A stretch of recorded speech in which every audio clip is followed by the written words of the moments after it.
बोलिए श्री प्राणनाथ प्यारे की जय। बोलिए श्री सद्गुरु महाराज की जय। सर्व सुंदर साथ की जय।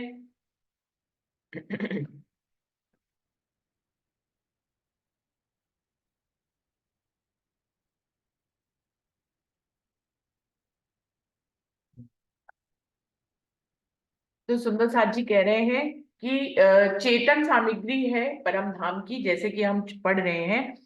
मनमोहन रसानंद सागर का पेज नंबर 35 चल रहा है। रसोई की हवेली का वर्णन चल रहा है कि वहां पर सामग्रियां बनी हुई ऊपर छीकों पे रखी हैं, लेकिन जिस क्षण रूह जो चाहना करती है वो सामग्री उसी पश्चिम ऊपर छीके से उतरकर नीचे आपकी थाली में जमीन पर आ जाती है।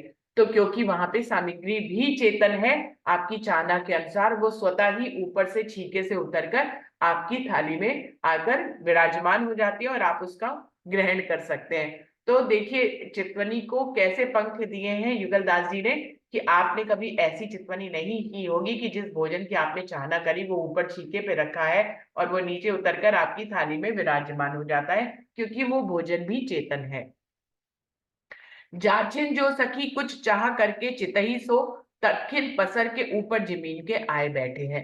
कि जिस क्षण सखी जो चाहना करती है, जिस भी सामग्री की खाने के लिए, वो सामग्री रखी तो ऊपर छीके पे होती है, लेकिन वो तुरंत ही उनकी चाहना के अनुसार नीचे जमीन पर आकर उनकी थाली में विराजमान हो जाती है। 12,000 ने एक ही बार मन मुक्ता भर लिया, आप जो के तो किनार से लबालब है। जोई इच्छा 12,000 की पूरन भई, सोई जो के तो जहां के तहां जात रहे और तले लदाऊ के जो के त्यो लटकने लगे, कई विध की शोभा होने लगी। वो कह रहे हैं कि जिस सखी की 12,000 सखियों की चाहे कैसी भी चाहना हो, एक ही सामग्री को खाने की अगर चाहना होती है तो वो सामग्री कितनी भी निकाल ली जाए उस बर्तन से, वो अपनी जगह पे लबालब भरी रहती है। ऐसे ही वो कह रहे हैं कि 12,000 सखियां अपनी चाहना के अनुसार जितनी भी सामग्री ग्रहण करना चाहती हैं, खाना चाहती हैं, वो सामग्री उनके खाने के लिए उनकी रसोई उनकी प्लेट में आ तो जाती है, लेकिन वो अपनी जगह पर लबालब भरी रहती है। वो बिल्कुल भी सामग्री कम नहीं होती है। तो कह रही है इस प्रकार की वो अपनी जगह पे जिस छीके में लटक रही होती है वो वहीं पे लबालब लटकती रहती है। इस प्रकार की शोभा परमधाम की है। परमधाम के रसोई के मंदिर की इस प्रकार की शोभा है, जिसको आप लोग भी चितवनी में अनुभव करें। या विद से वो कह रहे हैं इस तरह से 12,000 नूर की जो रूहें हैं, सो नूर की वासनों में नूर की सामग्रियां आगू नूर तजल्ला के लियाउती हैं। इस प्रकार से वो कह रहे हैं जो परमधाम में 12,000, क्योंकि परमधाम में एक जो जैसे यहाँ पे 5 तत्व होते हैं, योग माया में कृष्ण तत्व होता है, ऐसी परम धाम में नूर तत्व होता है। वहां हर कुछ नूर का बना हुआ है। जैसे यहाँ पे काल माया के ब्रह्मांड में छोटी से छोटी और बड़ी से बड़ी चीज 5 तत्व की ही बनी हुई है, ऐसे ही परम धाम में छोटी से छोटी और बड़ी से बड़ी चीज किसकी बनी हुई है? नूर तत्व की बनी हुई है। तो कह रहे हैं इस तरह से जो 12,000 सखियां जो नूर की सखियां हैं, वो नूर के बर्तनों में नूर की सामग्री को धनी जी नूर से भरे हुए राज्य महाराज के लिए परोसने के लिए लेकर आती हैं नूर के बर्तनों में। तो सबके आगे नूर लगा हुआ है कि नूर की सखियां नूर के बर्तनों से नूर की सामग्री लेकर नूरी राज्य महाराज के सामने नूरी बर्तनों में लाकर परोसती हैं। तो इस प्रकार से परमधाम में ये लीला रसोई की हवेली की है। और महा आनंद को पाउती है, और महा आनंद को पाउती है मतलब अनंत अनंत आनंद का वो अनुभव करती है इस लीला में। और बीच बीच में अनंत कोट तमाशे करती हैं। और ऐसा नहीं है कि ये लीला ऐसे ही हम कटोरी लाए और हमने राज्य को दे दी। इस लीला में अनंत अनंत कोट तमाशे भी होते हैं। जैसे कि हम भोजन दोपहर का भोजन पढ़ते हैं तो सखिया किस तरह की अटखेलियां करती है, कोई किसी से बर्तन खींचती है, कोई किसी से बर्तन खींचती है। किसी के दिल में रोष भी नहीं आता है। एक सीढ़ी चढ़कर सखी बर्तन ला रही है, उसमें कोई सामग्री ला रही है, आगे से ऊपर तीसरी भूमि से एक सखी आती है, उसका बर्तन ही छीन लेती है। तो वो कह रहे हैं बीच बीच में अटखेलियां भी करती हैं। ऐसा नहीं है कि ये लीला सिर्फ ऐसे ही होती है कि सखियां पहली भोग से तीसरी भोग में भोजन राज्य के लिए लेकर आती हैं। तो कह रही है बीच बीच में अनंत कोट तमाशे भी करती हैं। कोई सखी जेवन जेवत जो दुल्हा दुल्हन है तिनको गालियां गाती है। ये तो मैंने पहली बार सुना। कोई सखी जेवंत जो दुल्हा दुल्हन है, उसमें से एक सखी क्या करती है, अटखेली करती हुई राजी श्यामा जी जब भोजन जीम रहे होते हैं तो तिन में गालियां गाती है, गाने लग जाती है। ये मुझे भाव समझ में नहीं आया, ऐसा मैंने पहले कहीं नहीं पढ़ा है। तिनको गालियां गाती है, यही भाव है सुंदर साथ जी, कोई और भाव है किसी को समझ में आ रहा है? कोई सखी जेवंत जो दुल्हा दुल्हन है तिनको गालियां गाती है, और कोई सखी थाल मिठाइयों के लिए, कोई थाल पकवानों से भरे हैं, कोई सखी कई विध के रस व्यंजन काचे लिए हैं। अब कोई सखी जो मिठाइयों के थाल लिए हुए आती है, और कोई सखी थाल पकवानों से भरे हुए हैं उनको लेकर आती है। कोई सखी कई विध के रस व्यंजन कांचे लिए, कोई कच्चे व्यंजन लिए हुए है हाथों में, और कोई सखी अमृत से मीठे और पके गादर अत्यंत महासुंदर मेवे लिए। कोई सखी पके हुए मेवे जो कि अनंत स्वाद वाले हैं उनको थाली में लेकर राजी श्यामा जी के लिए परोसने के लिए लाती है। तो इस प्रकार से अलग अलग सखियां अलग अलग सामग्री को लेकर आती हैं।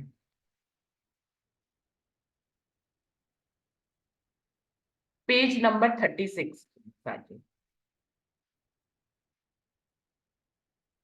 और कोई सखी अथाने लिए है, कई तरह के व्यंजन ली हुई है। कोई सखी दूध दही माखन मलाई के लिए है। इस प्रकार से एक सखी दूध दही मक्खन मलाई लेकर आई हुई है। और सकल पदार्थ बीच हाथ श्री राज श्री ठकुरानी जी के फेर फेर पड़सत है। और क्या करती हैं, उनका प्रेम बढ़ता चला जाता है। अचार, ओके, अचार लिखा है वर्षा ने कि अचार लिए हुए हैं कुछ सखियों का इसमें जो। और कोई सखी अथाने मतलब कई तरह के अचार भी लिए हुए हैं, कोई सलाद भी लिए हुए हैं। तो सारे ही भाव आ जाएंगे सुदर्शन जी, कोई अचार लिए हैं, कोई सलाद लिए हैं, है ना। तो तरह तरह के व्यंजनों को, कोई मट्ठा है लिए है, कोई दूध है, कोई दही है। तो ऐसे अनेक अनेक सामग्री लेकर सखियां आती हैं और क्या कह रही हैं, श्री ठकुरानी जी और श्री राज जी को फेर फेर पड़सत है। बार बार अपनी लाई हुई सामग्री बड़े आनंद के साथ राज्य को बार बार खिलाती हैं। और ऐसा नहीं है कि वहां पे पेट भरने या पेट खाली होने की लीला है। सुंदर साथ जी हर तरह की बात आज कर लेते हैं। पेट के भरने और पेट के खाली होने की लीला नहीं है कि पेट में खाली हुआ, भूख लगी तो भोजन बना, पेट भर गया तो भोजन की लीला बंद हो गई। बिल्कुल ऐसा नहीं है सुंदर साथ जी, ये सारे काल माया के भाव है। परम धाम में भूख का लगना या भूख का शांत होना जैसा नहीं है। वहां पर ये आनंद की लीला के रूप में ये लीला होती है। जैसे कि राज्य और रूहों की चाहना हुई भोजन लीला करने की, तो ये भोजन लीला शुरू हो जाती है। और ये भोजन लीला तब तक बंद नहीं होती, ये चलती रहती है। इसमें कुछ ऐसा नहीं है कि राज्य का पेट भर गया तो अब वो भोजन नहीं करेंगे। राज्य तो रूहों की चाहना के अनुसार, उनका मन बार बार उनको भोजन परसने का है, वो बार बार उनको भोजन परसते हैं, राजी बार बार खा लेते हैं। तो ये भी लीला है सुंदर साथ जी कि सखियां प्रेम में की अतिरिक्ता में, प्रेम की अधिकता में बार बार उस भोजन को राजी और श्यामा जी को परोसते हैं, और राजी श्यामा जी उसको बड़े प्रेम से बार बार खा लेते हैं, क्योंकि इस दोनों ही लीलाओं में आनंद है, सखियों के परोसने में और राजी के खाने में। जितना सखियां परोसते हैं राजी श्यामा जी को सुख मिलता है, राजी श्यामा जी जितना भोजन करते हैं उतना सखियों को को सुख मिलता है। तो वहां पे भूख लगने या तृप्ति की भावना से भोजन की लीला नहीं होती है, वहां पर आनंद के भाव से ये भोजन की लीला होती है। सुंदर साथ जी यहाँ तक अपनी चितवनी को हमें ले जाना है। तो कह रही है कि जो सखी अनंत भोज अलग अलग तरह के व्यंजन लाई हुई होती है थालियों में, वो राजी और श्यामा जी को बड़े प्रेम से बार बार परोसती है, एक बार नहीं बार बार परोसती, जब तक उसको आनंद आता है वो परोसती रहती है, तो राजी को भी आनंद आता रहे तो वो भी खाते रहते हैं। तो सुंदर साथ जी ऐसी लीला वहां पे प्रेम की चलती है। तो कह रहे हैं, और सकल पदार्थ बीच हाथ श्री राजी श्री ठाकुरानी जी की फेर फेर परसत है, बार बार परसती रहती है। तो फिर जब बार बार परसेगी तो बार बार राजी खाएंगे भी, परसती है।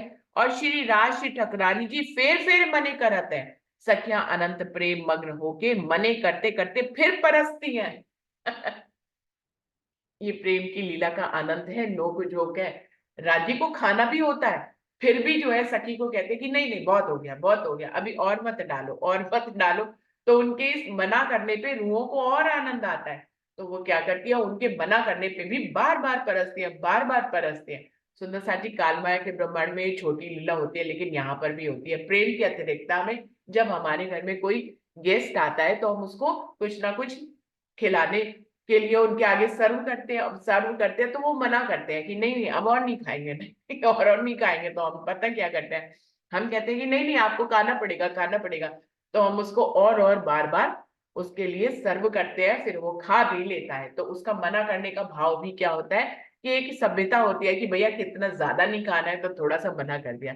लेकिन खाना अगर वो भी फिर प्रेम को देखता है कि जो हमारे होस्ट है वो हमें इतने प्यार से बार बार आग्रह कर रहे हैं खाने का, तो वो भी खाते हैं, गेस्ट भी आनंद से खाते हैं, मना करने के बाद भी खाते हैं। बिल्कुल वही लीला यहाँ पर भी परम धाम में हो रही है कि राजी और श्यामा महारानी जब बार बार सखिया भोजन परोसती है तो वो उनको मना करते हैं कि नहीं नहीं अभी नहीं खाना, अभी और नहीं खाना। लेकिन सखियां इसी आनंद की लीला में और उनको बार बार उनके मना करने के बावजूद भी और परसती जाती हैं। फिर राजी श्यामा जी को उनके प्रेम को देखकर उसको जीमना पड़ता है, जीम लेते हैं, पढ़ता नहीं है, पढ़ता तो एक मजबूरी होगी, शब्दों का हेर फेर रह जाता है, कालमाया के शब्द हमारे ऐसे हो जाते हैं। तो बड़े प्रेम से राजी श्यामा जी उसको जीम भी लेते हैं, क्योंकि इसमें सखियों को आनंद मिल रहा होता है।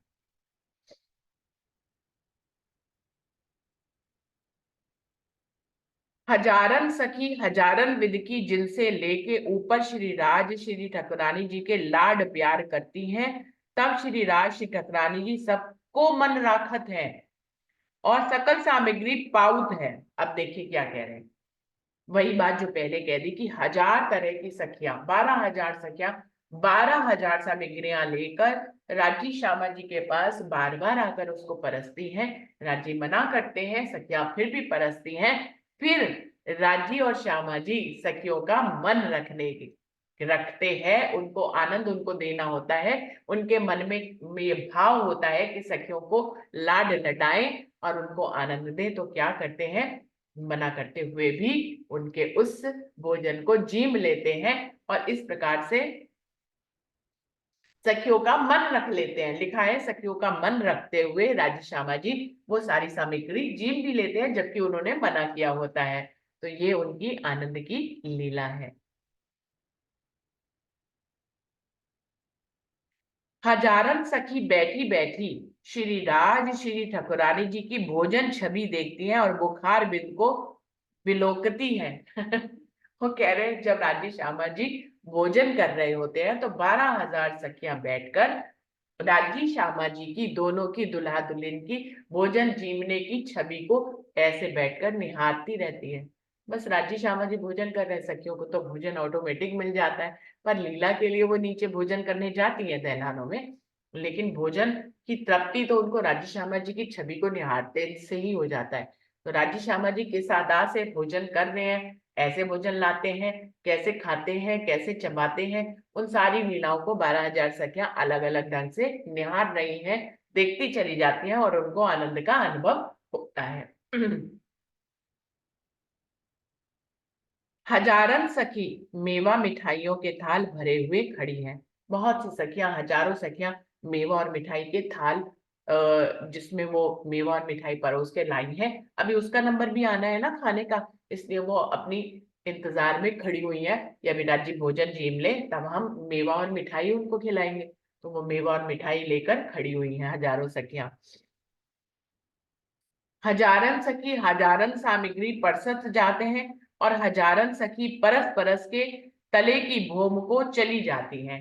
तो हजारों सखियां आकर राज्य श्यामा जी को अपने अपने व्यंजन परोसती हैं, मना करने के बावजूद परोसती हैं, राज्य को खिलाती हैं, जिम्बाती हैं, और उसके बाद फिर तीसरी पहली भोम में चली जाती हैं और सामग्री लेने के लिए।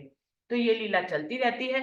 इसमें कहीं पे भी पेट भरने की अवस्था नहीं है, ना ही खाली पेट की अवस्था है। ये एक आनंद की अवस्था है, जिसको राज्य मनचाही सखियों की चाहना के अनुसार इस लीला को संपादित करते हैं, क्योंकि वहां पे सब कुछ राज्य की चाहना से होता है। तो हजारों सखियां अपना सामग्री राज्य के थाल भोग में परोस कर बार बार उनको मना करने पे भी उनको खिलाती हैं, और फिर पहली भोग में आ जाती हैं दूसरी सामग्री लेने के लिए।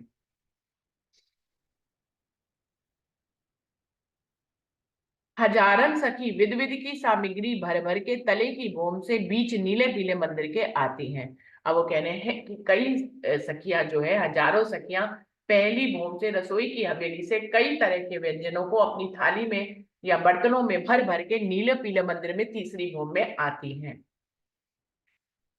हजारन सखी तले की भोम से हजारन सामग्री लिए हुए ऊपर को आती हैं। हजारों सखी हजारों तरह की सामग्री को अपनी हजारों थालों में परोस कर तीसरी भोम में बार बार लाती है, क्योंकि भोजन की लीला कहाँ चल रही है, तीसरी भोम में चल रही है, लेकिन भोजन बनने की लीला कहाँ चल रही है, वो पहली भोम में चल रही है।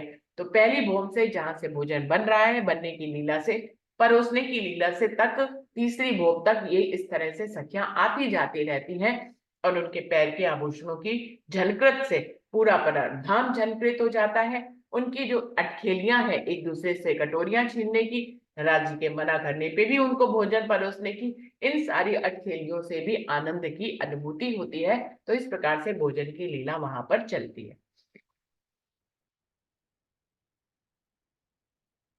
तिनके हाथों में से छीन के सितावर आगू श्री राज श्री ठाकुरानी जी के आन धरती हैं। अब जो सखियां पहली भोम से हजारों थालों में हजारों सामग्री भरकर ला रही हैं, तो जो तीजी भोम की सखियां हैं, अटखेली करने के लिए बीच में ही उनसे वो थाल छीन लेती हैं, और आकर उसकी सामग्री राज्य और श्यामा जी को परोसने लग जाती हैं। लाई दूसरी सखी थी, छीन दूसरी सखी ने ले लिया, और राज्य श्यामा जी की थाली में तीसरी सखी ने परोसना शुरू किया। तो आप देखिए कि किसी के दिल में कोई दोष नहीं है।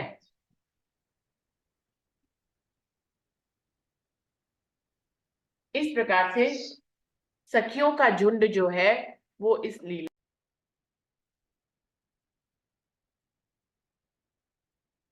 तिनके हाथों में से छीन के सितावर आगू श्रीराज ठकरारी जी के आन धरती हैं। आकर उन सखियों से छीन कर हजारों सामग्रियां जो थालों में भरकर आ रही हैं, उनको जो पहली भोम से सखियां ला रही हैं, वो तीसरी भोम की सखियां उनको बीच में ही उनसे वो थालियां छीन लेती हैं, और फिर और सखियां जो है वो उनसे भी थाली लेकर आके राज्य श्यामा जी को भोजन परोसती हैं।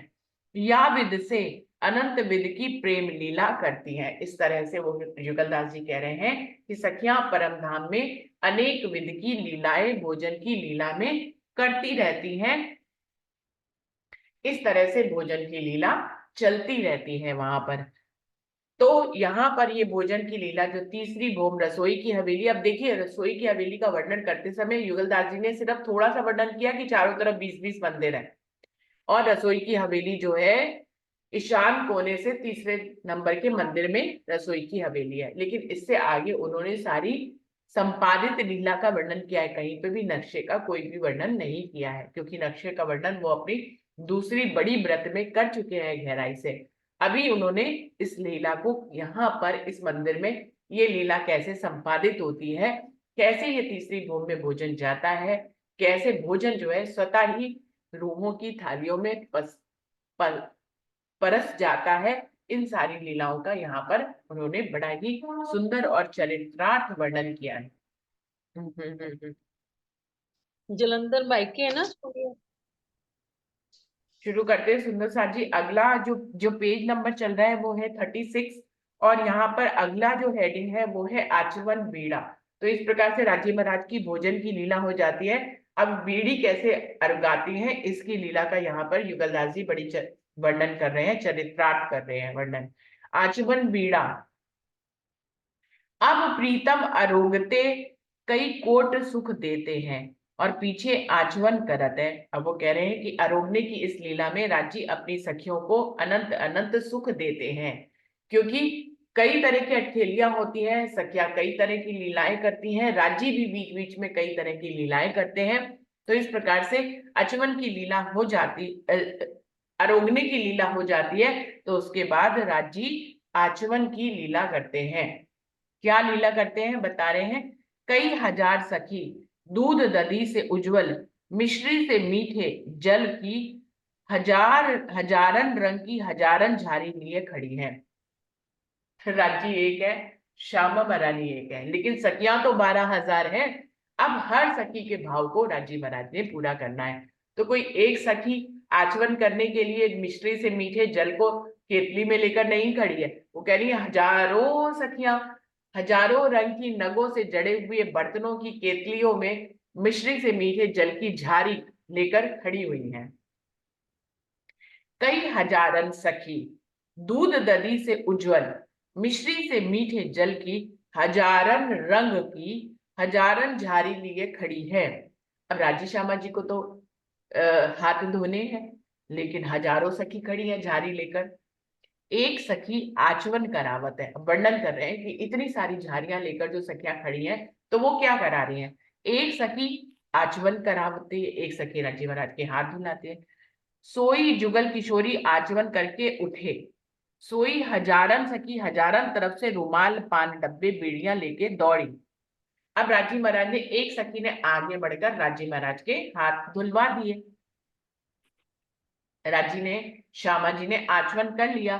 फिर युगल जोड़ी, किशोरी युगल जोड़ी, दूल्हा दुल्हन की जोड़ी जो है आचमन करके खड़ी हो जाती है। तो क्या होता है, हजारों सखी हजारों तरफ से, हजारों सखी हजारों तरफ से रुमाल पान डिब्बे बीड़ियां लेकर राजी श्यामा जी की तरफ दौड़ती हैं, क्योंकि अब आचमन अगर हो गया तो अब क्या खाएंगे, पान का बीड़ा खाएंगे या फिर रुमाल से हाथ पोंछेंगे। तो इस तरह की लीला के लिए हजारों सखियां आगे बढ़ती हैं। ऐसी आचमन करने के लिए भी हजारों सखी आती है। अभी जैसे युगलदास जी ने यहाँ पे वर्णन किया कि एक सखी ने उनको आचमन कराया, उनके हाथ धुलाए। मुझे तो लगता है जैसे कि ये भी भाव है, और भी भाव हम अपने मन से भी जोड़ सकते हैं, अपने दिल की चाहना के अनुसार भी जोड़ सकते हैं कि राजी आचमन करते हैं एक सखी से नहीं, हजारों सखी जो जारी लेके खड़ी है, हजारों सखियों के माध्यम से राजी आचमन कर लेते हैं। फिर हजारों सखियों से ही अलग अलग रुमाल लेकर उनकी चाहना पूरी करते हैं, उससे हाथ पोंछते हैं। फिर सभी सखियों के पान डब्बों से पान का बीड़ा भी लेते हैं। तो राजी हर एक सखी की चाहना पूरी करते हैं। या हम ऐसा भी भाव कर सकते हैं कि हर सखी से राजी महाराज उतने ही रूप बनाकर आचमन करते हैं, फिर हाथ रुमाल से हाथ पोंछते हैं और फिर उनसे पान बीड़ा खाते हैं। राज्य के लिए ये भी परम धाम में पॉसिबल है। पांचवें भूमि में वो अनंत रूप बनाकर सखियों के हर मंदिर में जाकर उनको सुख देते हैं। तो यहाँ पर आचमन की क्रिया में भी जब हजारों सखी झारी लेकर खड़ी है, तो राज्य हजारों रूप बनाकर उनके इस आचमन की क्रिया को संपूर्ण भी करते हैं। अब देखने में तो यही लग रहा है कि एक सखी उनको आचमन करा रही है, लेकिन राजी महाराज जब 12,000 सखियां आचमन कराने के लिए झारी लेकर खड़ी है, तो 12,000 रूप बनाकर आचमन कर लेते हैं। 12,000 रूप बनाकर उनसे रुमाल लेकर हाथ पोंछ लेते हैं, 12,000 रूप बनाकर उनसे पान का बीड़ा खाते हैं। तो इस प्रकार से राजी हर सखी को आनंद देने की यही उनकी इच्छा है। इसी इच्छा को परम धाम में ये संपादित होती है, लाड और आनंद की लीला। श्री राज श्री ठाकुरानी जी ने दो बीड़ा दोनों मुखारबिंद में आरोगी, मधुर मधुर रस मुरावत जात है, और मैं मंद मुस्कावत है। अब राजी श्यामा जी सभी सखियों से पान के बीड़े लेकर जीमते हैं। उस पान के बीड़े में वो कह रहे हैं अनंत अनंत रस भरे हुए हैं। उन रसों का आनंद लेकर राजी धीमे धीमे मुस्कुराते भी हैं, क्योंकि अनंत रस आ रहे हैं। जैसे जैसे राजी श्यामा जी पान का बीड़ा जीमते हैं, उनको रस आता है, उनको आनंद आता है। वही रस और आनंद जो है वो सखियों में एक झरने की तरह प्रवाहित हो जाता है। सखियां भी जीम तो बीड़ा पान का बीड़ा राजी और श्यामा जी रहे हैं, लेकिन उसका रस सब सखियों के अंदर आ रहा है, उसका आनंद सब सखियों के अंदर आ रहा है, उसका स्वाद सब सखियों के अंदर आ रहा है। क्योंकि परम धाम में क्या है, वायदा तय।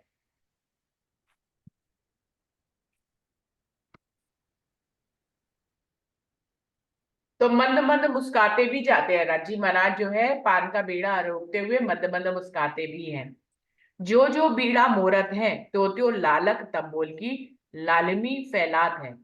अब वो कह रहे हैं जैसे जैसे पान का बीड़ा राजी चबाते चले जाते हैं, तो उनके मुख की लालिमा जो है वो रूहों को अपनी तरफ आकर्षित करती है। रूहें उस लालिमा को बड़े प्रेम से देखती हैं। तो क्या कह रहे हैं, जो जो बीड़ा मोरत है, त्यो लालक तंबोल की लालिमी फैलाते हैं। जो मुखार बिंद के अंदर की लालिमा है वो बाहर फैलती चली जाती है।